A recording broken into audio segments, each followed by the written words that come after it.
పెళ్లి వేడుక అక్కినేని వారసుడు నాగ చైతన్య శోభితా ధూళిపాళ వివాహ వేడుకకు ఏర్పాట్లు ప్రారంభమయ్యాయి.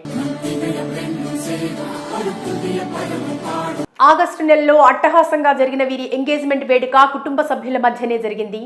ఈ వేడుకకు అక్కినేని నాగార్జున ఎవరిని పిలవలేదు. అయితే పెళ్లి వేడుకకు మాత్రం కీలకమైన సినీ తారలు, దగ్గరి బంధువులు, వ్యాపారవేత్తలు, కావలసిన వారికి ఆహ్వానం అందనున్నట్లు సమాచారం.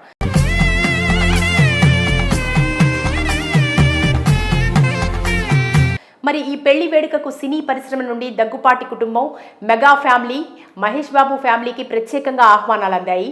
బాలీవుడ్ నుంచి అమితాబ్ బచ్చన్, రణబీర్ ఫ్యామిలీ, ఇతర కుటుంబాలను ఆహ్వానించనున్నట్టు తెలిసింది.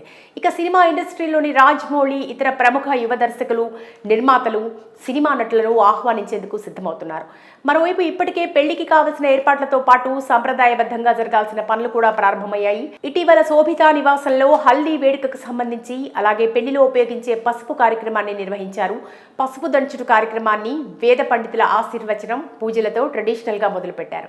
ఆ వేడుకలోని ఫోటోలు కూడా శోభిత తన ఇన్స్టాగ్రామ్ అకౌంట్లో పోస్ట్ చేసింది. వీటికి అభిమానుల నుండి శుభాకాంక్షలు వెల్లువెత్తాయి.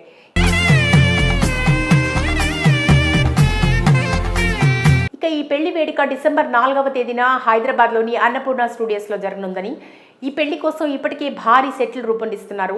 అలాగే స్టూడియోను బ్రహ్మాండంగా తీర్చిదిద్దుతున్నారు. ఈ పనులన్నింటినీ నాగార్జున దగ్గరుండి చూస్తున్నారనే సమాచారం. ఈ కార్యక్రమానికి ముందు అంగరంగ వైభవంగా సంగీత్ వేడుక, తర్వాత రిసెప్షన్ ఉంటాయని సమాచారం. మరి ఈ వేడుకకు మీడియా వారికి ఆహ్వానం ఉందా లేదా అనేది ఇంకా స్పష్టత లేదు. ఇక అంతకుముందు నాగ చైతన్య, శోభిత చాలా కాలంగా ప్రేమలో ఉన్నారని తెలిసిందే. నాగ చైతన్య, సమంత విడాకుల తర్వాత నాగ చైతన్య, శోభిత ఇద్దరు డేటింగ్ చేస్తున్నారని తెలిసిన ఈ వార్తలపై ఎక్కడా క్లారిటీ రాలేదు. కానీ లండన్లో వారిద్దరూ కలిసి ఒక హోటల్లో కనిపించడంతో ఆ వార్త నిజమేనని అంతా భావించారు. ఈ జంట ఈ రూమర్కి ఎండ్ కార్డ్ వేసి వెంటనే ఎంగేజ్మెంట్తో ఒక్కటయ్యారు. త్వరలో పెళ్లి భాజాలు మోగించనున్నారు.